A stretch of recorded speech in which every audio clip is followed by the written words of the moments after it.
Have you ever begged God for something only to feel like your prayers are hitting a wall? You cry out, why isn't it happening now, God? I need this breakthrough now. But let me ask you something. What if God gave it to you today and it completely wrecked your future? Some blessings, like seeds, require the right season to grow. Now, here's the truth that most people overlook.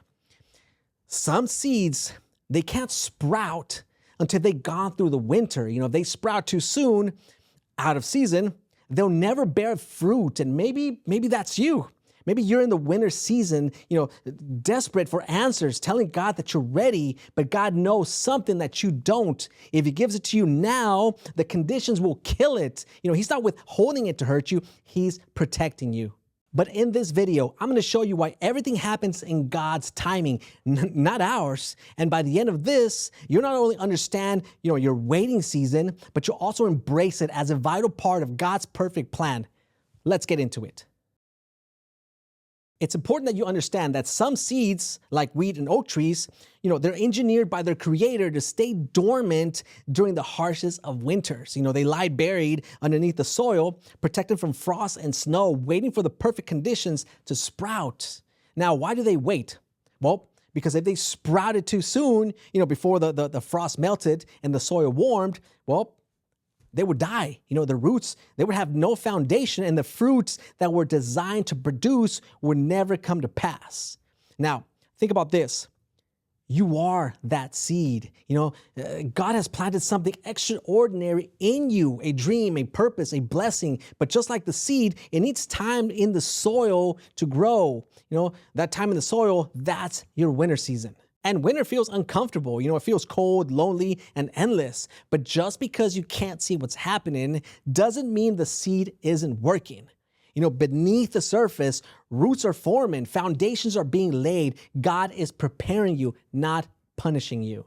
Ecclesiastes 3:1 reminds us, there is a time for everything and a season for every activity under the heavens. So, if you're in the winter season of your life, it's not because God has abandoned you. It's because that he knows that the right season is coming. And when it does, you'll be ready to flourish. Here's the truth about waiting. We don't like it. In our culture of instant gratification, we've been conditioned to expect everything now. Fast food, same day delivery, instant results. We want it all. We want it immediately. But let me tell you, when we force something to happen outside of God's timing, we risk destroying the very blessing that he's preparing us for. Let me give you an example. Imagine planting a fruit tree and pulling it out of the ground before its roots have fully developed. Sure, you might get a glimpse of what's coming, maybe even a small fruit, but it's not sustainable. Without the deep roots, that tree, it won't survive the storms. And the same is true for us. We see surface level opportunities, the relationships, the promotions, and we think, well, if I don't take it now, I'll miss out.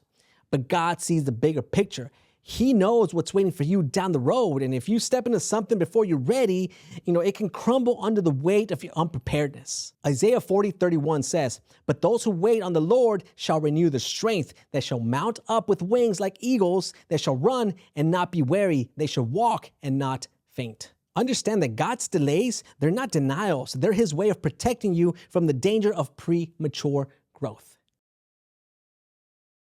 Now, let's talk about what's happening while you're waiting, because I know it can feel like nothing is happening. You're praying, you're working, you're hoping, but all you see is silence. But here's the truth. Let me tell you, just because you can't see the growth, it doesn't mean that it's not happening. The seed in the soil, it isn't dead. It's just hidden. And in that hidden place, God is doing some of his best work. Think about Joseph at 17.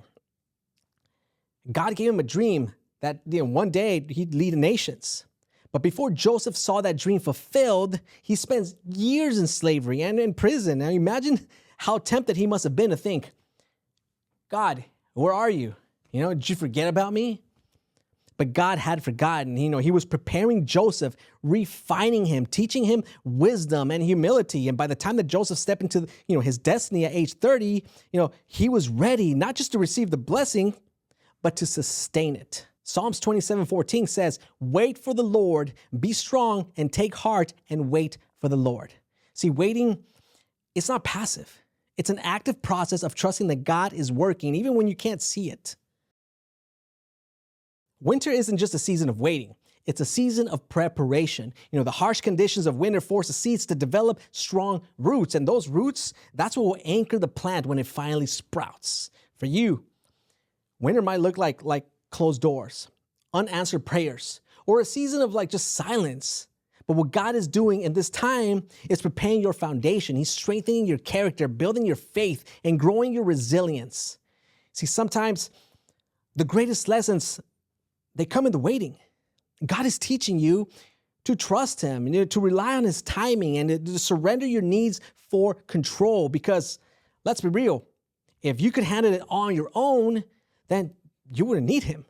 But God's plan is bigger than your plan, and His timing is better than your timing or mine. Proverbs 3:5-6 says, "Trust in the Lord with all your heart and lean not on your own understanding. In all your ways submit to Him, and He will make your paths straight." Now, I want to challenge you. Instead of fighting the waiting season, embrace it. Instead of asking, "Why me?" start asking, "What is God trying to teach me in this season?" Maybe God is asking you to let go of something that's holding you back. Maybe He's calling you to trust Him in a deeper way. Or maybe He's just simply reminding you that His love for you isn't based on your performance or achievements. It's unconditional. Think about the Israelites, right? They wandered in the wilderness for 40 years, not because God didn't have a plan, but because He was preparing them for the promised land. He was teaching them to rely on Him, to trust His provision, and to walk in faith. You might feel like you're wondering right now, but I promise you this, God's leading you somewhere. And when you get there, you're going to look back, and then you're going to realize that every step, every delay, every challenge was part of His perfect plan. Here's the bottom line. God's timing is perfect, even when He doesn't align with ours. He sees the end from the beginning. He knows what you need, when you need it, and how to bring it to pass. And let me tell you something. When God shows up, it will be worth the wait. The blessings that come with His timing will be bigger, better, and more beautiful than anything you could have ever imagined. So stop trying to rush the process. Stop trying to force things to happen on your own timeline. Instead, rest in the truth that God is in control. So here's my challenge to you. Trust the process. Trust the winter season. Trust that God knows what He's doing, even when it doesn't make sense. You are the seed. And the winter season that you're in right now, it isn't your end. It's your beginning. The roots are growing, the foundations are being laid. And when the time is right, you will sprout, you will flourish, and you will bear fruits that lasts. Ecclesiastes 3:11 says, He has made everything beautiful in its time. Remember that verse that next time you feel impatient. Thank you for watching this. If this message resonated with you, then share it with someone who needs encouragement in their waiting season. And if you haven't already, hit that subscribe button for more faith-filled motivational messages. Let's grow together in this journey of trusting God's timing. And don't forget to comment down below and, share your story. What season are you in right now? Let's support each other as we trust in God's perfect timing.